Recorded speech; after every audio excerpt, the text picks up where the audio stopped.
한 주간도 평안히 잘 지내셨습니까? 예. 어떻게 우리는 하나님을 예배하러 오지만 하나님을 예배하면서 얻는 또 하나의 기쁨은 우리 성도들의 교제가 아니겠습니까? 우리 성도들 간에 오랜만에 또 얼굴을 보게 될 때 아유 반갑네요. 예, 살아 계셨군요. 요즘 백신 맞고 죽는 사람이 자꾸만 나와가지고 이 사회가 불안한데 여러분 하나님께서 우리의 생명을 주관하십니다. 예. 미리 염려할 필요 없습니다. 미리 근심할 필요 없습니다. 그렇죠? 예. 닥쳐도 근심 안 해도 돼요. 예. 왜냐하면 염려는 우리의 것이 아닙니다. 우리는 다만 그 문제를 가지고 기도할 뿐이죠. 그렇죠? 예. 우리는 항상 그런 담대함이 있어야 될 줄로 믿습니다. 요즘에 젊은 친구들 중에서 너희들 꿈이 뭐냐 그러면 꿈 없는데요. 그렇게 말하는 친구들도 많고요. 꿈이 굳이 있다면 저 연예인 되고 싶어요. 예, 그러는 친구들 많아요. 우리 친구들 많죠? 연예인 되고 싶은 사람, 뭐 가수 되고 싶고, 뭐 배우가 되고 싶고, 예, 그런 친구들 많이 있습니다. 제가 한번 생각을 해봤어요. 야, 얘들이 왜 연예인이 되고 싶을까? 연예인이 제가 저희 아버지 때 그 이후 이전만 했어도 그 뭐라 그랬죠? 그 연예인들을 광대, 예, 광대라 그래가지고 되게 천한 직업으로 여겼었잖아요, 그죠? 그래가지고 이렇게 누가 가수라 그러면 절대로 시집 못 오게 하고 막 예? 그런 옛날의 스토리를 저는 들었었는데 요즘은 이게 뒤집어져 가지고 그냥 연예인이 되는 게 인생의 소원, 내 꿈, 뭐 이렇게 말하는 친구들이 많아요. 왜 그럴까 생각을 해봤거든요. 아무래도 사람들이 많이 주목하고 또 화려한 무대가 있고 또 TV에 나오잖아요. 연예인들이 얼마나 호화롭게 생활하는지 집도 보여주고 막 그러면서 이야 연예인 되면 저렇게 좋구나. 아마 그런 것들 때문에 아이들이 그런 영향을 받지 않나 싶어요. 예. 만약에 이런 질문을 한번 해보고 싶었는데 제가 못했었거든요. 얘들아, 니들이 만약에 연예인이 되고 싶다면 무명의 연예인, 어? 뜨지 않는 연예인, 아무도 몰라보는 가수, 그래도 연예인이 되고 싶냐? 라는 질문을 한번 해보고 싶어요. 그러면 어떨까요? 그래도 좋아요. 저는 그 연기 자체가 좋고, 가수 자체, 노래하는 게 자체가 좋아요. 라고 할 사람이 몇 명이나 될까요? 예, 없겠죠. 그렇죠? 예, 뭐 간혹 있긴 합니다. 그래가지고, 연기 때문에 나는 뭐 내 인생 연기로 바치지 하는 분들도 있어요. 그분들이 맨날 대학로 소극장에서 부인이 일하고, 부인이 먹고 살아야 되니까, 부인은 일하고, 남편은 연극 생활을 하고 그런 분들도 사실 많이 있긴 합니다. 많이 있긴 하죠. 그런데 그 생활을 기뻐하지는 않을 것 같아요. 예, 그게 하루 이틀이지 1년, 2년, 10년, 20년을 무명으로 계속 지낸다는 게 그러나 무명으로 20년만 있으면 그 다음부터는 뜬다라는 보장이 있으면 몰라요. 그렇죠? 그것도 아니고 그런데 과연 그런 상태더라도 연예인이 되고 싶을까? 한마디로 뜨는 연예인이 되고 싶은 거죠. 그렇죠. 뜨는 연예인, 뜨는 인물들이 되고 싶은 거예요. 저도 어렸을 때 그랬습니다. 뜨는 목사가 되고 싶었어요. 뜨는 목사. 이왕 목사가 되는 거 뜨는 목사가 되자. 저는 어릴 때 꿈이 목사님이었어요. 그래가지고 주일학교가 별개 주일학교가 아니라 제가 어렸을 때는 이 본당이 방이었습니다. 개척교회니까 방에 커튼 하나 치면 이쪽은 본당, 저쪽 주방 쪽 커튼 친 데는 주일학교였어요. 그냥 커튼만 쳐놨지 무슨 소리가 다 들립니다 서로. 그러니까 공간이 없으니까요. 그러니까 거기 뒤에서 아버지 하는 거 따라하는 거죠. 뭐 이렇게 베개 놓고 자 다 같이 말씀 보겠습니다. 숟가락 들고 마이크 들고 그렇게 어렸을 때부터 아버님 보면서 자라니까 제 꿈이 목사였거든요. 그런데 이제 머리가 커가면서 목사가 되는데 어떤 목사가 돼야 될까? 어떤 목사가 될까? 뜨는 목사가 되자. 네? 이왕이면 뜨는 목사가 되자. 뜨는 목사가 되려면 어떻게 해야 되냐? 스펙을 갖추자. 네, 그런 생각이 있어요. 이 경력을 쌓아 나가자는 거죠. 그래서 저도 그런 생각이 뭐 충만했던 것 같아요. 어린 시절. 그래서 대학도 신학교로 바로 안 갔습니다. 예. 제가 고등학교 때 보니까 신학교 가는 그 형님들이 다 공부 못 해가지고 갈 데 없어가지고 신학교 가는 분들 많더라고요. 그래가지고 저는 그 모습이 보기 싫었습니다. 그래서 왜 그러나 공부 잘해가지고 좋은 학교 가는 걸 보여주고 싶었어요. 그러는데 공부는 잘은 못해가지고 그래도 서울에 있는 학교는 갔는데 어쨌든 일반 대학을 마치고 그리고 그 다음에 신학대학원을 갔죠. 그때까지만 해도 대학원을 갔을 때까지만 해도 변하지 않았습니다. 뜨는 목사가 되고 싶었어요. 뜨는 목사. 근데 뜨는 목사의 정의가 뭘까요? 그게 중요하잖아요. 예. 뜨는 목사. 제가 생각했던 뜨는 목사는 뭐였냐 하면 큰 교회 사람들이 많이 아는 알려진 목사, 이런 목사가 뜨는 목사라고 전 나름대로 정의를 했었죠. 그런 사람이 됐으면 좋겠다. 그게 아마 우리 젊은이들이 연예인 되고 싶어요 라고 말하는 친구들 아마 동일한 컨셉 같아요. 저도 그런 생각을 했었어요. 그런데 대학원을 마치고 이제 목사 안수 받기 직전에 제가 그 풍성한 교회를 갔다는 거 아닙니까? 풍성한 교회를 가가지고 건강한 교회가 무엇인지, 제가 풍성한 교회를 가게 된 이유, 저희 아버님과 함께 가게 된 이유가 그때 제 논문 과정 가운데 건강한 교회를 연구하는 게 있었어요. 원래는 저는 전공이 설교학이었습니다. 설교학에 석사 과정 마치고 박사 과정까지 하려는 과정 가운데 하나님이 미국으로 부르신 건데, 사실은 설교학을 전공해서 설교 잘하는 뜨는 목사가 되려고 제가 그 길을 걸어가고 있었어요. 그런데 하나님이 중간에 탁 그 길을 끊으시고 설교학 전공을 못하게 됐어요. 갑자기 미국으로 가버렸으니까. 공부를 계속 못한 거죠. 그리고 또 그게 다가 아니라는 걸 그때쯤 깨닫게 하셨어요. 아, 설교를 잘해가지고, 이 잘한다는 말도 중요합니다. 설교를 잘하는 게 뭘까요? 여러분들은 어떻게 생각하세요? 설교를 잘하는 게 뭘까요? 안 졸고 재미있고 그냥 즐겁게 하면 잘하는 겁니까? 그게 아니겠죠. 하나님의 예비된 메시지가 가감없이 선포되는 것이 설교를 잘하는 거죠. 그런데 실상 사람들은 그런 소리 별로 듣기를 원치 않습니다. 왜냐하면 마음을 팍팍 찌르거든요. 아, 누가 내 잘못을 목사님께 꼬질렀나? 왜 나한테 목사님이 저러시나? 이런 생각만 드는 거예요. 그러니까 그런 목사님은 좋은 설교자가 아니라고 생각하는 거죠. 그렇죠? 근데 아니에요. 우리를 회개케 하고 우리를 돌이키게 하고 내 마음을 콕콕 찌르는 그 메시지가 살아있는 메시지예요. 아멘이십니까? 그런데 저는 그렇게 생각 안 했었다는 거죠. 어떻게 하면 사람들이 다 받아들일 수 있고 교인들이 많아지게 만드는 그런 설교를 할 건가를 준비하려고 그 설교학 박사 과정까지 가려 그랬었던 건데, 그걸 하나님이 트신 거예요. 좋은 설교가 그런 설교가 아니라는 거예요. 좋은 설교는 뭐냐? 사람을 바꾸는 설교예요. 삶이 변화되게 만드는 설교. 그게 좋은 설교라는 거예요. 예수님을 따르지 않던 사람이 예수님을 조금이라도 따르는 사람으로 이끌어갈 수 있는 설교, 그게 좋은 설교라는 것을 알게 되었어요. 그리고 교회도 뭐가 좋은 교회냐? 사람들이 많아가지고 조명 좋고 음악 화려하고 막 주일학교 맡길 때 있어가지고 좋고, 어른들은 또 카페에서 차 마실 수 있는 공간이 있어서 좋고, 그런 교회가 좋은 교회인 줄 알았어요. 그런데 그게 아니더라고요. 교회는 생명을 살리는 일들이 있는 교회가 좋은 교회더라고요. 교회의 존재 목적이 뭡니까? 생명을 살리기 위해 존재하는 거예요. 우리를 예수 믿자마자 천국 안 데려가시고 이 땅에 존재하면서 우리가 신앙생활 하도록 하신 이유가 뭐냐 하면 생명 살리는 일을 맡기시려고. 이 땅에 주를 알지 못하는 자들, 예수님을 모르는 자들에게 예수님 전하라고 우리 교회가 존재하는 거예요.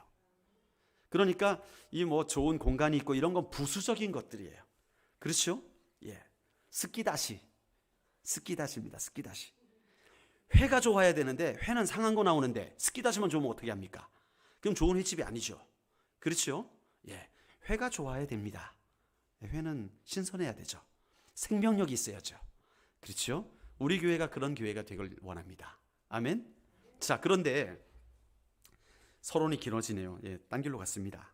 어쨌든 저도 뜨는 목사가 되고 싶었지만 그 뜬다는 개념이 제가 잘못되었다는 걸 깨닫게 된 거예요. 자, 세상에도 뜨길 원하는 사람들이 참 많습니다. 기업가로서 뜨길 원하고, 그렇죠? 우리 사업이 뜨길 원하고, 우리의 자녀들이 명문대 가가지고 뜨길 원하고, 참 뜨길 원해요. 그런데 중요한 건 뭐냐 하면 세상을 보십시오. 뜬 사람이 얼마나 오래 가는가요? 오래 안 가대요. 막 정치인이 돼가지고 리더가 돼가지고 막 나오는 것 같은데 한 3, 4년 있으면 감옥 가 있고, 예? 돈을 많이 벌었다 가지고 막 나 뭐 주식을 했다 어떻게 해가지고 엄청난 부자가 됐다 그랬는데 또 얼마 안 있으면 감옥 가 있고, 이런 일들이 우리 사회 가운데 얼마나 많이 있습니까? 그러니까 사실 그렇게 뜨기도 힘들어요. 뜨기도 힘든데 떠도 그 시간이 얼마 가지 못하더라는 거예요. 이게 우리 인간의 삶입니다. 이 세상사예요. 중요한 거는 누가 띄우느냐가 중요한 거죠. 누가 띄우느냐. 하나님이 띄우시면 되는 거예요. 하나님이 띄우셔야 되는 거예요. 오늘 성경 본문을 보면 하나님이 띄우시는 자가 있고 하나님이 지게 하시는 자가 있어요. 뜨는 자와 지는 자가 존재합니다. 자, 여기 본문에서 소위 뜬 사람의 속햄, 떴던 사람들 등장합니다. 엘리의 아들들이에요. 이들은 이스라엘 사회 가운데 가장 어떻게 보면 높은 직책 가운데 있었어요. 그렇죠? 엘리 집안, 대제사장 집안이었으니까 모든 사람들이 엘리를 알아요. 모든 이스라엘 백성들이 다 이 홈리와 비느하스를 알아요. 아, 저분이 엘리 제사장님 아들들이야. 레위 자손이야. 하나님께서 특별히 세우신 분들이야. 뭐 그들의 탄생 자체가 레위 집안이었으니까 그렇게 하나님께서 그 하나님을 섬기는 제사장이라고 해서 완전 뜬 집안입니다. 그렇죠? 그의 평생의 제사장으로 살았으니까 얼마나 유명한 집안이에요. 그런데 하나님께서 오늘 본문에서 그들을 낮추십니다. 그리고 한나가 눈물로써 기도하여 낳은 아들, 그러나 그 누구도 알지 못하는 무명의 이 아이 사무엘이죠. 하나님께서 사무엘을 띄우시는, 뜨게 하시는 그런 장면이 나타나 있어요. 우리가 먼저 전제해야 될 내용이 있습니다. 그게 뭐냐면 성경의 한결같은 메시지는 세상의 역사를 주관하시는 분이 누구시라고요? 하나님이라는 거. 여러분 지난주에 우리가 한나의 노래를 봤죠. 가난하게 하셨다가 부하게 하셨다가 이 모든 것을 주관하시는 분이 하나님이시라는 거예요. 그게 전제입니다. 여러분, 그래서 하나님은 높이시기도 하고 낮추시기도 하고 온 땅을 주관하시는, 온 만물을 주관하시는 절대 주권을 가지고 계시던 분이라는 사실을 우리가 지난주에 나눴어요. 그래서 하나님이 높이시면 뜨는 사람이 되는 거예요. 하나님이 낮추시면 지는 사람이 되는 거예요. 이것을 믿는다면 여러분, 이 세상의 역사의 주인공은 우리 크리스찬들입니다. 따라합시다. 나는 역사의 주인공이다. 나는 역사의 주인공이다. 왜 그렇습니까? 하나님이 띄우시는 사람이니까. 우리 그리스도인들은 하나님이 띄우시는 사람들이에요. 본문을 통해 확인합시다. 자, 눈에 드러나지 않아도 하나님 앞에 신실했던 그리스도인들은 역사 가운데 쓰임 받았어요. 여러분, 그 로마에서도 그랬고요, 유럽에서도 그랬고, 언제나 이 잘못된 나라를 일깨우고 회복시키는 일들을 누가 했느냐? 그리스도인들이었어요. 근래 들어서도 마찬가지예요. 미국이란 예를 들어보면 미국도 원래 건국의 아버지라고 해요. 건국의 아버지들, 그 영어로도 fathers라고 해요. 그 건국의 아버지들이 이 미국의 헌법을 만들게 될 때 무엇을 기초로 했냐면 우리가 어떻게 하면 하나님의 신실한 사람들로서 살아갈 수 있는 안전한 법을 만들 수 있을까? 그렇게 해서 탄생한 것이 바로 미국의 헌법입니다. 그래서 뭐 여러 가지 자유가 있잖아요. 그죠? 그 출판의 자유, 뭐 언론의 자유, 무슨 자유가 있는데 이게 어떤 관점에서 생겨나는 줄 아세요? 자, 출판의 자유가 왜 필요할까요? 선교하려면 성경을 찍어내야 돼요. 그렇죠? 마음껏 어디서든지 성경을 찍어내고 간증집들을 찍어낼 수 있어야 돼요. 신앙서적들을 찍어낼 수 있어요. 그래서 출판의 자유가 꼭 있어야 된다. 자, 그 다음에 그 여행의 자유가 또 있어요. 왜 필요하냐? 선교 나가려면 허락받지 않고 누구든지 복음을 들고 땅끝까지 나갈 수 있어야 된다. 여행의 자유. 그 다음에 언론의 자유도 마찬가지죠. 복음을 전하는데 가로막아서는 안 된다. 무슨 말인지 할 수 있어야 된다. 언론의 자유. 이렇게 해서 헌법이 세워진 거예요. 대한민국도 그 헌법을 그대로 가져온 거예요. 이해가 되십니까? 그렇기 때문에 그리스도인들이 역사의 아주 중요한 시점에서 항상 뜨는 자로서 역할을 감당했었습니다. 특별히 여러분 교회가 타락하게 될 때, 그래서 세상이 문란해지게 될 때 미국에서는요 회개운동이 일어났었어요. 우리나라도 마찬가지였죠. 1907년에 그렇죠? 평양에서 회개운동이 일어났습니다. 사실 제가 옆집에 소를 훔쳤었습니다. 그러니까 사람들이 서로 막 손을 들고 저도 나쁜 짓을 했습니다. 저도 죽일 놈입니다 하면서 교회 안에서 성령께서 회개운동을 일으키셔가지고 어떤 일이 일어났느냐, 그 주간에 술집들이 다 문을 닫게 되고, 이 사찰가들이 다 문을 닫게 되고. 왜요? 사람들이 회개하느라고, 은혜 받느라고 그런 데 갈 시간이 없는 거예요. 집회가 계속 이틀, 3일, 나흘, 일주일, 한 달 되면서 끊임없이 성령께서 회개하시는 역사가 일어났습니다. 그게 평양의 대부흥이었어요. 미국에서도 2번 그런 놀라운 그 회개의 역사가 있었어요. 그거를 미국의 대각성운동이라고 합니다. 대각성운동. 이런 대각성운동들을 통해서 미국이 흑인들이 노예가 되는 것을, 이제 노예제도가 이제 없어지게 되는데 아주 큰 역할을 감당하게 돼요. 이런 일들이 있었습니다. 여러분, 눈에 드러나지 않아도 하나님 앞에 신실했던 그 그리스도인들이 역사의 한 축을 담당했던 거예요. 자, 오늘 이 본문의 말씀을 보겠습니다. 엘리 제사장의 아들들이요, 참 사람들 보기에 나쁜 짓을 많이 했어요. 이들은 뜬 자들이었는데 자기들 배를 채우기 위해서 교회에 좋은 것들을 다 주머니에 넣는 그런 일들을 한 거예요. 오늘 고기를 가지고 예를 들잖아요, 그죠? 성도들이 드린 예물을 가지고, 물론 제사장이 그 제사 드린 이후의 것을 취하게 돼 있습니다. 그런데 이 사람들이 무슨 짓을 했냐면, 예물을 드리려고 가져오면 일단 예물을 봐요. 제사를 먼저 드려야 되는데 제사 드리기 전에 좋은 고기 먼저 취하는 거예요. 안 됩니다. 이거 제사 드린 다음에 가져가십시오 하면, 어딜, 그러면서 그냥 좋은 고기만 가져다가 자기가 먹으려고 취하는 거예요. 그 하나님께서 뭐라 그러십니까? 하나님께 제사 드리는 것을 멸시하였다 그래요. 하나님을 예배하는 것을 멸시하였다는 거예요. 그러니까 중심 없는 예배를 드렸다는 거예요. 예배 드리는 것을 우습게 여겼다는 거예요. 가치 없는 것으로 여겼다는 거예요. 여러분, 여기에서 우리가 중요한 것을 깨닫습니다. 예배는 종교 행위가 아닙니다. 그렇죠? 예배는 하나님과 만나는 시간이에요. 하나님께 마음을 드리는 시간이에요. 그렇기 때문에 예배 보는 게 아닙니다. 예배 받나? 구경하는 거죠. 그건 구경하는 게 아니라 예배는 드리는 것입니다. 우리의 마음을 올려드리는 것. 그런데 만약에 우리가 예배 가운데 나와서 우리의 중심이 엉뚱한 데를 향하고 있다? 그러면 홈리와 비느하스의 역할을 감당하고 있는 거죠. 하나님의 예배를 멸시하게 되는 것이죠. 여러분, 우리가 예배를 중요하게 여겨야 됩니다. 우리 인생에 있어서 참 예배가 중요해요. 여러분들의 가정 예배도 참 중요합니다. 또 우리가 함께 드리는 공예배도 참 중요합니다. 예배를 멸시해서는 안 돼요. 멸시한다는 말이 예배 싫어 뭐 이렇게 한다는 게 아니에요. 그냥 늘 해왔던 방식으로 그냥 해버리는 거, 해치워버리는 거, 그게 예배를 멸시하는 행위라는 거예요. 이 홈리와 비느하스가 처음부터 안 그랬을 거예요. 처음에 제사장 직분을 받으면서 그걸 배울 때는 이렇게 하는 거다. 그런데 그게 하루, 이틀, 사흘, 오랜 세월 동안 반복되는 일을 하다 보니까 그게 이제는 하나님을 만나는 행위가 아니라 일이 돼버린 거예요. 일. 내 마음이 안 가는 거예요.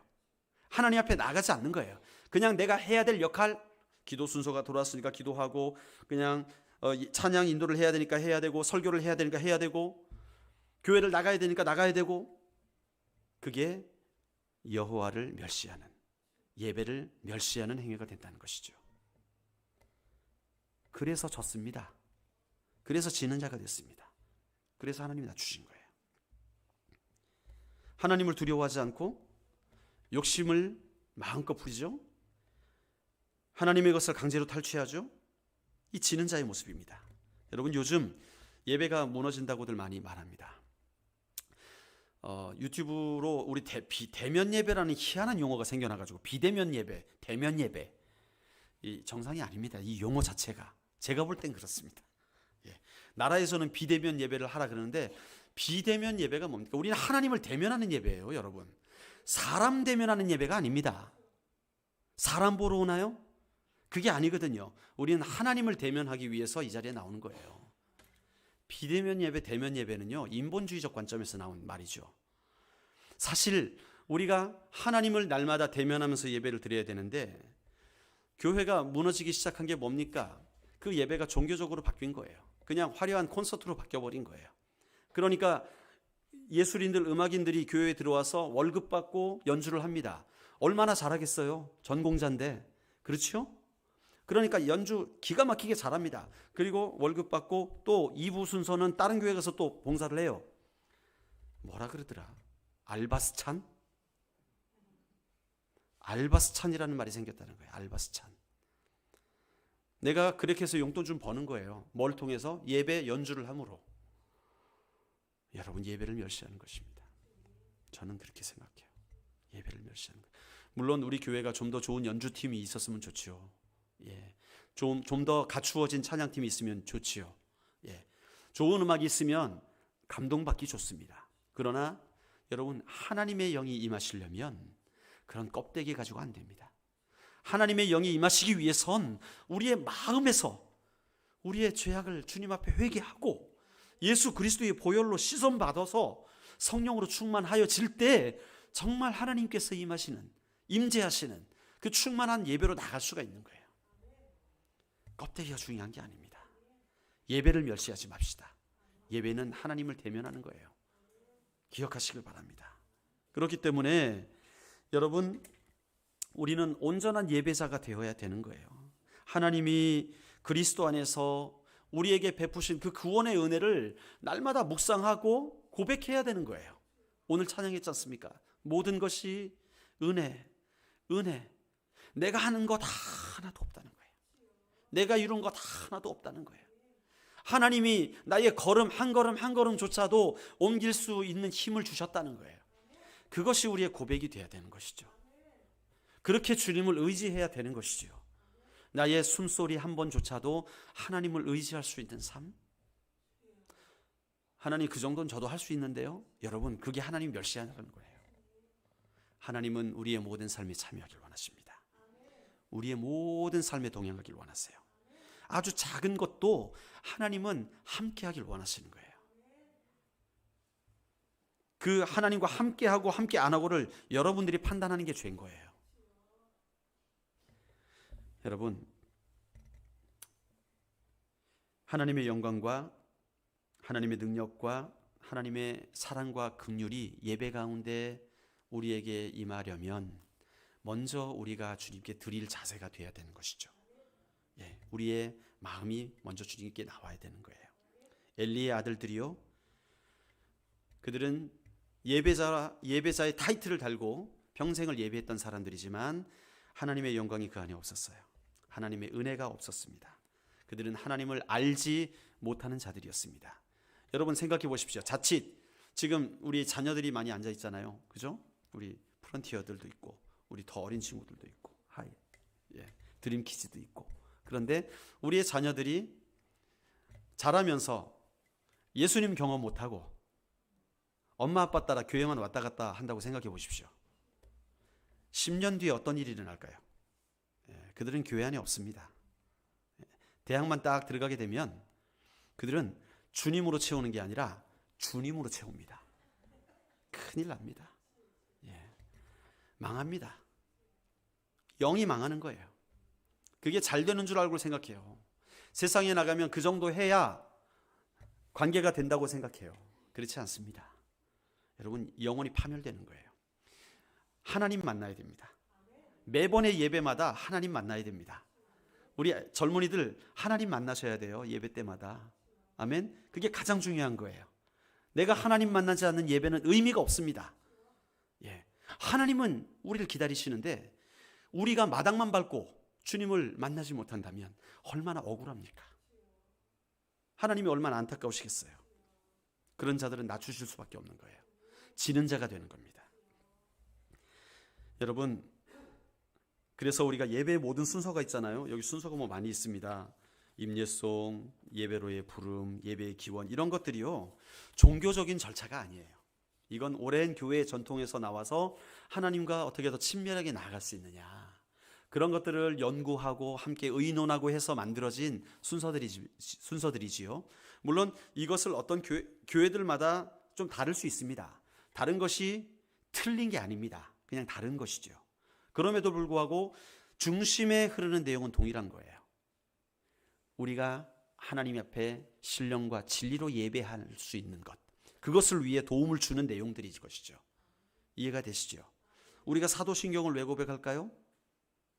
주문입니까? 전능과 사천지를 만드신 하나님 앞에 내가 믿사오며.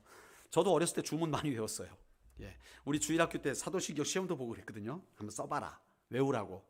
그러면 전능하사부터 아멘까지 하는데 한 5초밖에 안 됩니다. 쫙 그냥 기가 막히게 잘 외우죠.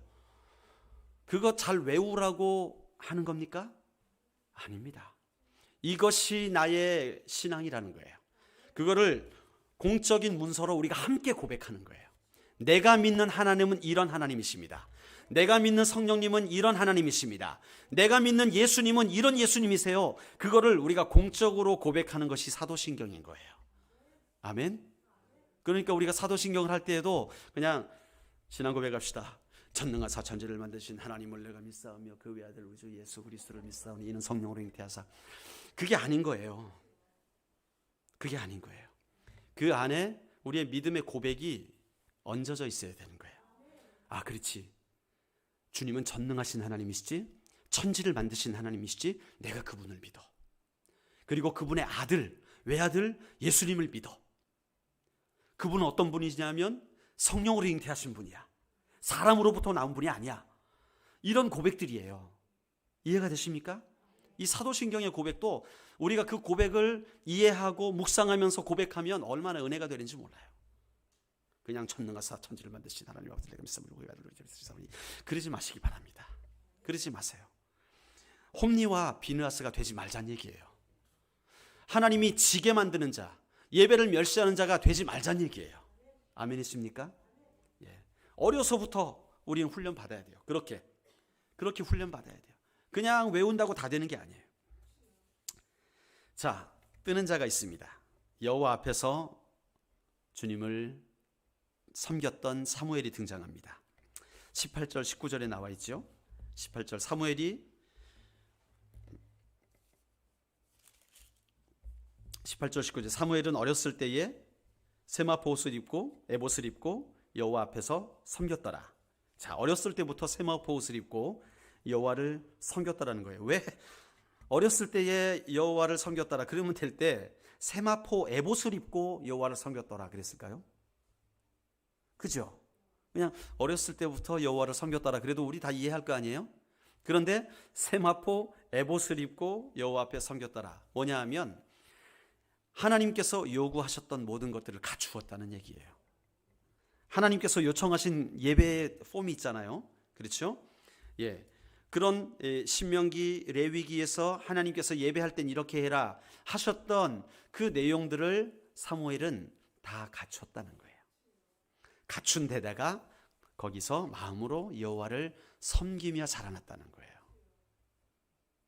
그 말입니다. 짧지만 거기에 깊은 의미가 있는 거예요. 이게 예배자입니다. 우리가 예배를 멸시하지 않는 거예요. 예배의 한 순서 한 순서가 하나님께서 우리에게 허락하신 순서라면 그 순서들이 다 여러분 이건 은혜의 자리인 거예요. 은혜의 자리. 그냥 교동문도요, 그냥 인도자 회중 뭐 주고받고 이거 뭐 시간이 남아서 하는 게 아닙니다. 그냥 혼자 읽으면 힘드니까 나눠서 읽는 게 아닙니다. 우리의 마음을 서로가 합하여서 하나님께 올려드리는 것이죠. 이해가 되십니까? 그러니까 이 한 순서 한 순서가 정말 우리의 마음이 다른 데로 흐트러지지 아니하고 하나님 앞에 올려지는 예배로 세워져야 되는 거예요. 그러니까 예배가 정말 예배하고 나면 저번에 우리 김미희 집사님께서 그 말씀하셨거든요. 처음 카메라 컨트롤러를 맡은 주일이었나요? 그때가 그랬어요. 이걸 막 긴장이 되니까 한 번 실수하면 확 나오잖아요, 이게. 예? 실수한 게 바로 나오니까 긴장을 하셔가지고 조절하는 것도 막 처음 해보는 거고 하니까 예배 마치고 나니까 위경련이 왔다는 거예요. 너무 긴장을 해가지고. 그게 뭡니까? 우리가 예배 가운데 이 1시간 반을 하나님께 집중을 해서 예배하고 나면, 끝나고 나면 그런 마음이 들어야 되는 거예요. 왜? 너무나 긴장해서, 너무나 집중해서 나왔기 때문에. 근데 아무 생각 없이 나오면 예배 잘 드렸습니다, 뭐 그런 거죠. 예. 무슨 말씀인지 아시죠? 제 의도가 우리 하나님 앞에 드려지는 모든 예배 순서마다 하나님이 우리에게 준비하신 은혜의 방편들이 다 있다는 거예요. 예. 모든 순서가 다 하나님께서 내려주시는 은혜의 통로가 될 수 있다는 거예요. 그렇기 때문에 우리가 이 예배를 절대로 경홀히 여겨서는 안 됩니다. 사무엘은 그것을 다 갖췄어요. 세마포 에봇을 다 입고 여호와를 섬겨 나갔습니다. 자, 우리는 시대를 분별해야 돼요. 사사시대의 이스라엘 백성들은요, 자신의 소견에 옳은 대로 살았던 사람들입니다. 그러니까 하나님을 올바르게 알지 못했어요. 심지어 제사장이던 엘리의 아들들 홈리와 비느하스도 여호와의 제사를 멸시하면서 악행을 일삼았습니다. 더러운 일까지 합니다. 이때에 하나님은 그분의 뜻대로 그분의 백성을 인도할 단 한 사람을 예비하신 것이죠. 사무엘, 에봇을 입고 여호와 앞에 섬기는 유일한 제사장이었어요. 하나님은 언제나 하나님의 일꾼을 예비하십니다. 예. 우리 화평교회에 하나님께서 일꾼들을 예비하는 과정들이 있는 줄로 믿습니다. 지금이 그때인 것 같아요. 지금 보이는 것은 없지만, 대단한 것 없는 것 같지만 여러분들을 통해서 하나님께서 이제 일꾼을 예비하고 계신 거예요. 하나님이 띄우는 자가 있다는 것입니다. 잠시 떴다가 금방 저무는 세상에 뜬 자와는 달리 하나님에 의해 뜨는 자는요, 어떻습니까? 이 사무엘의 인생이 어때요? 어려서부터 하나님께 드려지고, 그는요 하나님 앞에 범죄하였다는 말이 없어요. 하나님께서 그에게 진노하시니라 이런 말이 하나도 없어요. 그는 죽을 때까지 하나님 앞에 온전히 쓰임받는 영광스러운 제사장, 영광스러운 사사로 살았습니다. 그게 하나님이 띄우시는 자예요. 하나님에 의해 띄우면 받게 되면 여러분, 그는 기한이 없는 것이죠. 하나님이 쓰실 때까지 사용하시는 거예요. 여러분, 그런 영광스러운 인생이 되길 원하십니까? 그렇다면 우리가 먼저 준비되어져야죠. 하나님은 다 준비되어 있습니다. 우리가 준비되어져야 돼요. 지금 우리가 살고 있는 이 세상이 어때요? 사사시대랑 비슷합니다. 사사시대랑 비슷해요. 어둡습니다. 황폐합니다. 사람들이 다 자기 좋다고 해서 법을 만드는데 그것이 정확하게 성경을 반대하는 법들이 만들어집니다. 이제는 학교 가서 전도도 못하더만요. 우리 아이들에게 가서, 저 어렸을 때는 그래도 방과 후에 학교 벤치에 앉아가지고 같이 찬양도 하고 예배도 하고 전도도 하고 막 그랬는데, 요즘은 그걸 금했다고 하대요. 그렇게 못한다. 학교 안에 복음 전하러 들어가는 게 금지됐다고 하더라고요. 참 애매한 세상이 됐습니다. 그런데 학교에서는 또 학생 인권 조례, 그런 건 또 만들어가지고 학생들이 아무리 뭐 이상한 짓을 해도 선생님들이 절대로 혼낼 수 없는 그런 구조를 만들어 놔가지고 선생님들이 터치를 못하는 거예요. 제가 교생 실습을 한 적이 있었습니다. 아마 제 기억으로는 2001년이었던 것 같아요. 2001년도에 저희 모교로 교생 실습을 갔는데, 그 당시에 유행했던 영화가 있었어요. 친구라고 들어보셨습니까? 친구라는 영화가 있었습니다. 정우상이 누구죠? 네, 장동건, 유호성 이런 분들이 나왔던 그 부산의 어떤 이 학생들을 모티브로 해서 만든 영화잖아요. 거기 그 학교 장면에서 선생님이 막 누구를 뭐라 그러니까 네 아버지 누구가 뭐 그런 거 나오잖아요. 통일아이에 이러잖아요, 그죠? 그 싸움 제일 잘한다는 거죠. 걔가 짱이라는 거죠, 요즘 용어로. 이 통일아이야 그랬는데, 제가 교생 실습을 갔는데 애들이 그러고 있는 거예요, 똑같이. 와, 선생님이 수업을 하는데 다 그냥 엎드려 있어요. 그냥 선생님은 정수리 보고 수업합니다. 애들 다 엎드려 있어요. 다 이러고 있어요. 깜짝 놀랐습니다. 실제로 야 얼굴 들어 그러면 저 동입니다. 그러는 거예요, 애들이. 와, 제가 뚜껑이 네, 너무나. 근데 이거를 나라가 그것도 그들의 인권이라고, 학생들의 인권이라고, 자기가 원해서 그러는 거면 그렇게 하라고. 여러분, 원하는 대로 하는 게 인권입니까? 원하니까 동성애 하라고, 원하니까 너 남자 하지 말고 여자 하라고, 이게 인권입니까? 망합니다. 이러다 망합니다. 여호와께로 돌아가야 돼요. 예배가 정말 하나님을 경외하고 하나님이 원하시는 뜻대로 드려지는 예배가 돼야지, 내 스타일, 내가 원하는 예배, 그러면 안 됩니다. 예배를 멸시하게 됩니다. 그러면 하나님을 멸시하게 되는 거예요. 예배의 중심에는 언제나 하나님이 계셔야 돼요.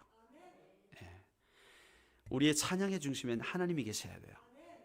저 내 스타일 아닌데 또 모르는 곡 하네.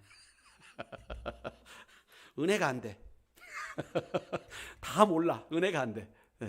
물론 배려를 하는 것이 맞죠. 성도들 간에 서로 이제 공감대가 가는 곡들로 선곡해서 하는 것도 중요하지만, 예배가 그렇게 나 중심에 나를 바라보는 예배가 되면 결국 멸시당하시는 분은 하나님이시라는 거예요. 찬양 인도자가 멸시당하는 게 아니라 하나님이 멸시당한다는 겁니다. 이 사사시대를 살아가는 우리들, 예배가 회복되어져야 됩니다. 예배가 더 경건해져야 되고요. 예배가 하나님과, 이거 영어로 인터랙티브라고 하는데 뭐라 그러죠? 막 왔다 갔다 하는 거, 소통.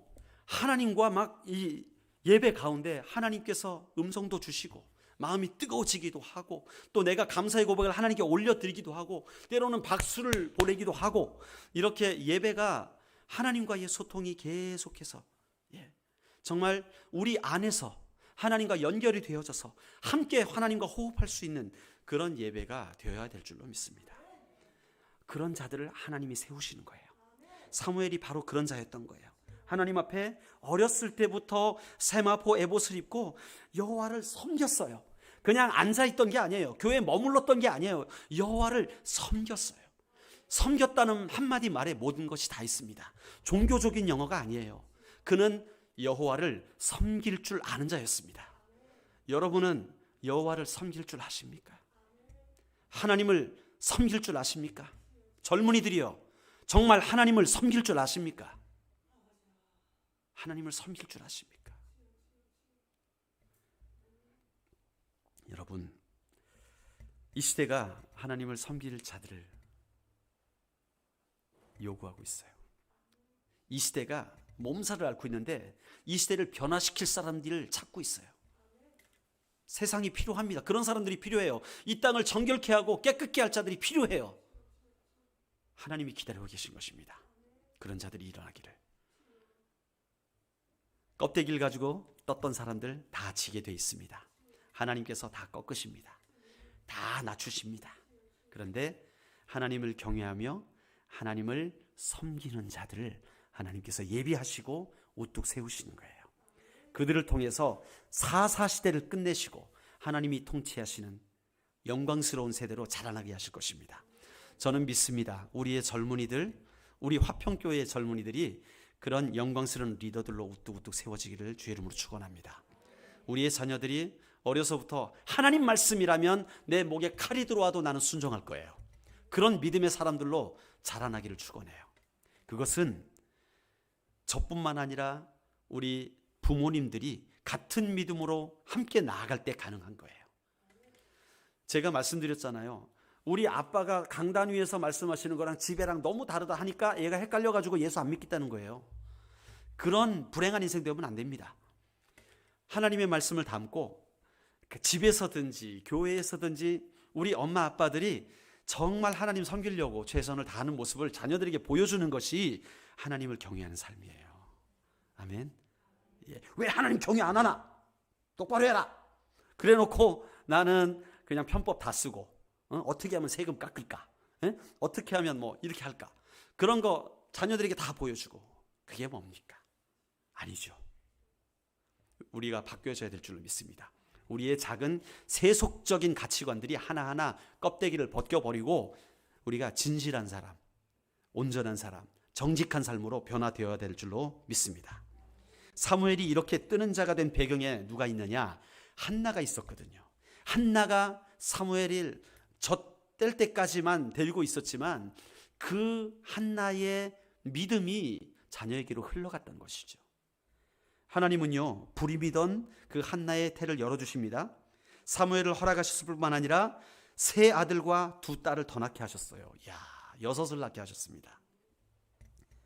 사무엘을 하나님께 드렸기 때문에 사실 한나는 자녀가 다시 없어지게 된 거 아니에요. 그런데 하나님이 한나를 책임지시는 거죠. 하나님은요, 당신에게 인생을 드린 자를 반드시 책임지십니다. 성경이 그렇게 말을 하고 있고 저도 여러 번 경험했습니다. 수많은 사람들의 간증을 듣습니다. 하나님께 내 삶을 드린 자는 하나님이 반드시 책임지십니다. 반드시. 한나를 돌보신다는 것은요, 하나님이 그분의 백성을 돌보신다는 것을 상징해요. 자, 한나가 다시 자녀를 얻게 된 것은요, 하나님께서 얼마나 이스라엘 백성들을 풍성하게 이끄실 것인지를 말씀하고 있는 거예요. 그 하나님으로 인해서 사무엘의 사사시대를 통해 어떤 사람이 세워집니까? 다윗이 등장하는 거예요. 그 사무엘을 통해서 다윗, 이전에도 없었고 이후에도 없는 하나님의 친구, 그 놀라운 다윗이 등장하게 되는 거예요. 도저히 해결될 것 같지 않은 어려움에 처할 때, 그리고 내가 예수 믿는다는 것 때문에 좀 불편함을 겪을 때, 고난을 겪을 때, 우리는 과연 하나님이 지금 이 어려움 가운데 정말로 함께 계시며 나를 돌보고 계십니까? 그런 질문을 하게 되지요. 여러분, 그러나 분명한 것은 하나님이 만물의 주관자십니다. 변함이 없어요. 그분에게 불가능한 일이 없지요. 그렇기 때문에 하나님은 늘 우리와 함께 계시고 한나의 모든 필요를 채우신 것처럼 우리에게도 필요를 채우실 수 있는 능력이 있으신 분이십니다. 그러므로 우리는 우리의 역할을 감당하면 돼요. 어떻게 해요? 정성으로 하나님을 섬겨나가는 거예요. 살아있는 예배를 올려드리는 거예요. 그렇게 되면 우리 인생은 하나님이 책임지십니다. 주님에겐 불가능이 없거든요. 아멘. 여러분이 뜨려고 노력하지 마십시오. 우리 특별히 학생들이요, 내가 뜨려고 노력하지 마세요. 하나님이 띄우시면 되는 겁니다. 네. 공부할 때도 마찬가지예요. 내 머리 가지고 내가 막 시간 열심히 해가지고 뭐 공부 좀 덜 하라는 얘기가 아닙니다. 내가 10시간을 정말 숨도 안 쉬고 공부하는 것보다 8시간 공부하고 하나님 앞에 감사의 찬양을 올려드리는 게 훨씬 낫습니다. 저희 어머님이 항상 하신 말씀이에요. 야야, 공부 좀 덜 하고 기도해라. 기도해라. 시험 기간에 공부해줘 엄마. 아니, 공부 좀 덜 하고 기도해라. 그게 저희 어머니의 말씀이었어요. 그게 낫습니다. 지혜가 임합니다. 할렐루야. 그게 난 거예요. 공부 좀 덜 하고 기도하는 게 훨씬 낫습니다. 그 은혜가 우리 화평의 모든 가족들에게 있기를 주의 이름으로 축원합니다. 하나님이 띄우시면 오래 가는 거예요. 하나님이 쓰실 수 있을 만큼 쓰실 수 있어요. 내가 뜨면요, 금방 넘어집니다. 금방 넘어집니다. 하나님이 세우셔야 돼요. 하나님은요, 당신을 경외하는 자를 띄우십니다. 그리고 끝까지 돌보십니다. 모든 성도는 지금 이러한 능력을 가지신 우리 하나님의 통치와 돌보심을 받고 살아가는 것을 확신해야 돼요. 나는 지금 하나님의 인도하심을 받고 살아. 나는 하나님과 동행해. 라는 그런 확신이 있어야 되는 거예요. 그게 어떻게 있죠, 목사님? 안 그런 것 같은데요. 여러분, 말씀을 읽어야 되는 거예요. 그래서 우리가 말씀을 읽을 때에 그 말씀을 묵상하게 될 때 내게 그 믿음이 들어오는 거예요. 아, 하나님이 나와 함께 하시네. 하나님이 나와 함께 하시네. 그 믿음이 생겨나게 되면서 여러분, 하나님이 함께 하시게 될 때 우리 안에 없던 담대함이 나타나는 거예요. 없던 담대함이 나오는 거예요. 두려움 없이 나갈 수 있습니다. 바로 그 일이 저와 여러분의 삶에 가득하기를 원합니다. 그로 인해서 우리 인생이 이제는 뜨는 인생. 누가 띄우는 인생? 하나님이 띄우는 인생. 세상 사람들이 부러워해요. 막 카메라 조명 받고 뭐 이런 거 되게 부러워해요. 아, 떴다고 저 사람. 요즘 뜨는 사람이라고. 얼마 안 갑니다. 얼마 안 가요. 얼마나 비참한지 몰라요. 그 인생이. 그러니까 맨날 연예인들이 마약하다 걸리는 게 뭐예요? 그 공허감을 채울 수 없으니까. 떴다가 지니까. 여러분, 하나님이 띄우시면 끝까지 갑니다. 우리 하나님의 소스는요, 부족함이 없어요. 제한이 없어요. unlimited. 제한이 없습니다. 무한하십니다. 그렇기 때문에 그분 안에 거하면서 우리는 마음껏 꺼낼 수 있는 거예요. 마음껏. 우리 성도님들이 하시는 기업에 물질이 필요하시면 주님으로부터 구하세요. 청구서를 주님한테 내세요. 기도로. 아멘이십니까? 예, 자꾸 돈 안 주는 사람한테 쫓아가지고 뭐라 그러지 말고 하나님께 청구하세요. 그러면 하나님이 채우실 줄로 믿습니다. 하나님께서 띄우실 줄로 믿습니다. 뜨는 자가 있고 지는 자가 있습니다. 여러분은 어떤 자가 되시겠습니까? 우리가 하나님을 경외함으로, 하나님을 온전히 예배함으로 하나님께서 띄우시는 주의 백성들이 되시기를 예수 그리스도의 이름으로 축복합니다. 기도하시겠습니다. 존귀하신 하나님, 세상에 뜨고 싶은 사람이 참 많은데 떴다고 해도 얼마나 그것이 지속이 되겠습니까? 참 어리석은 모습들을 많이 봅니다. 홈리와 비나스가 하나님을 예배하는 제사장들로 세워졌지만 그들이 그것을 경홀히 여길 때 하나님을 멸시하여 결국에는 죽임당하였던 것을 보게 됩니다.